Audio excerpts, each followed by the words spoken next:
namin, Mateo, ang tindi talaga itong bulalo, ha? Kinikilala yan kasi na isa sa mga best meat soup dishes in the world. Na isang sikat na food and travel guide website. Pati sinigang kasama rin dyan. You know, Mom, it's about time that the Filipino cuisine, Filipino food is actually being represented and being known around the world. That's Kasi true. matindi talaga. At ito po, ito ang sa mga sabaw na titikman natin ngayong umaga po. Look at this. Very, very sarap. Aba, double ka pa. Double. Tindi to. Double, parang arnis lang, Pinagsama ang sarap ng dalawang sabaw na yan. Bulalo na sinigang pa. Bulalo na sinigang Oo, pa. kami ni Arman mismo ang gumawa nito. Sabi, nag-instruction, ito. Pero Yeah, parang nalito sinigang. na ako kung ano. Sinigang ito, tapos bulalo yan. At may kitchen access tayo, ha, sa binabalik-balikang bulaluhan na yan sa Espanya, sa Maynila, Mateo. Opo, nandyan na po yung mga guests namin sa likod. Si Anjo, nakahanda na, nakaupo na dyan para sa ating pagkain. Ito, Chef JR, ano bang sekreto? Bakit ba legendary to? Magandang umaga sa iyo, Brad. Chef. Hi, Chef! Brother! A blessed morning, Ma'am Lynn. A blessed morning, Brother Mateo. Welcome back. Na-miss ka namin, ha? At yung timplahan na ginagawa mo dyan, timplahang Obet, Renzi at Jeff yan, eh. Kita ko yan, eh. Eto, legendary talaga. Pag sinabi nating Filipino cuisine, agree ako sa'yo, brother. Talaga namang world class at kaya nga tayo kinikilala recently. At isa na dyan, yung ating favorite na bulalo.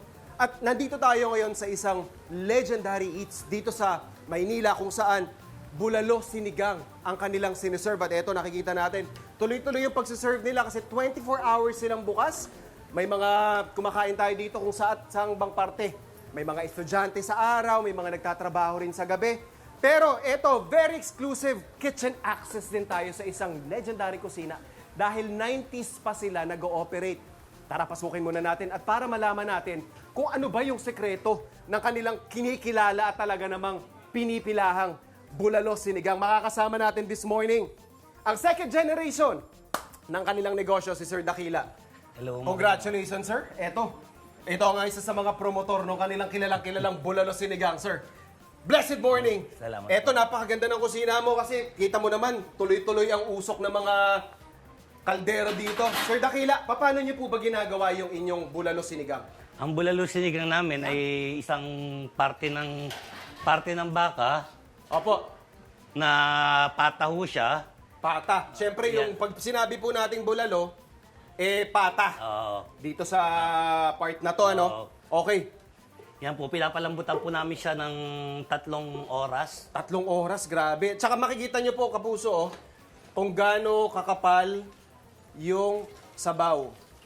Ayan, Diyos ko, Lord. Ayan, 3 hours to, Sir Dakila. 3 oras. Eh, sabi po nila, 100 kilos ang inuubos nyo kada araw. Opo. Okay. So, pag sinabi po natin kasing bulalo, wala namang ibang special cooking technique na kailangan, di ba po? Oo. Patience ang pinaka-importante. Ayan. So, Sir Dakila, after po ng pakuluan for 3 hours, may special steps pa po ba tayo? Yung unang sabaw, tatapon namin, saka namin maglalagay ng panibagong tubig. Okay. Para yun na yung gagawin namin sabaw ng ano. Okay, tapos ito mga kapuso, nakaka-proud dito kasi sa bangketa sila nag-umpisang magtinda. Hanggang eto, eventually, meron na silang sariling pwesto. Ayan na nga, na mas malaki na at daan-daan na yung pwede nilang pakainin versus yung kanina or dati na konting-konti lang. Ito, winner na winner, saktong-sakto to, Sir Dakila. Sa kahit anong panahon, okasyon, talaga naman. Tamang-tama ganito yung mga panahon na medyo may mga sipunin, ubuhin, at talaga nagtatawag ng masarap na mainit na sabaw, at saka yung medyo may kagat ng asim. Winner! Winner. Imagine nyo, sabaw pa lang yun, Mamaya lalantakan ko yung laman nito. At syempre, Sir Dakila, maraming salamat. Tuloy na tuloy po ang ating mga legendary at mga world-class food adventure. Tuloy-tuloy yan dito sa inyong pambansang morning show kung saan laging una ka, unang hirit. Balikan natin si Chef para matakam sa mga special bulalo na yan na ipapresent nila sa atin. Hi, Chef!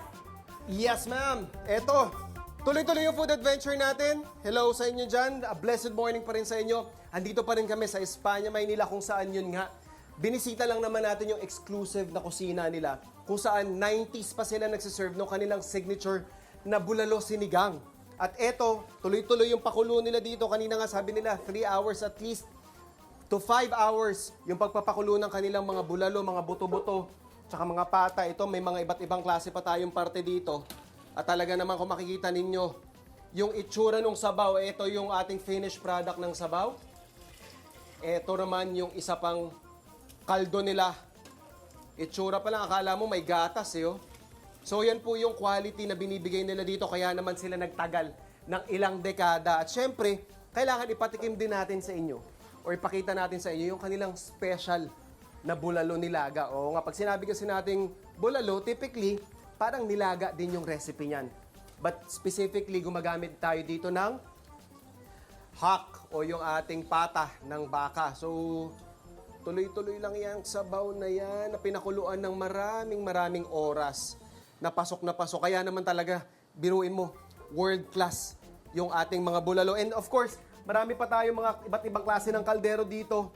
Kasi tuloy-tuloy, 24 hours, tuloy-tuloy po yung kanilang pagpapakulo ng sabaw. Dahil 24 hours din sila nagsiserve sa kanilang mga guests. So ito mga solid na food adventure. Woohoo! Mateo, Ma'am Lynn, ipaghihigop ko muna kayo ng sabaw. World class. Legendary, world class. Dito lang yan sa inyong pambansang morning show kung saan laging una ka, unang hirit,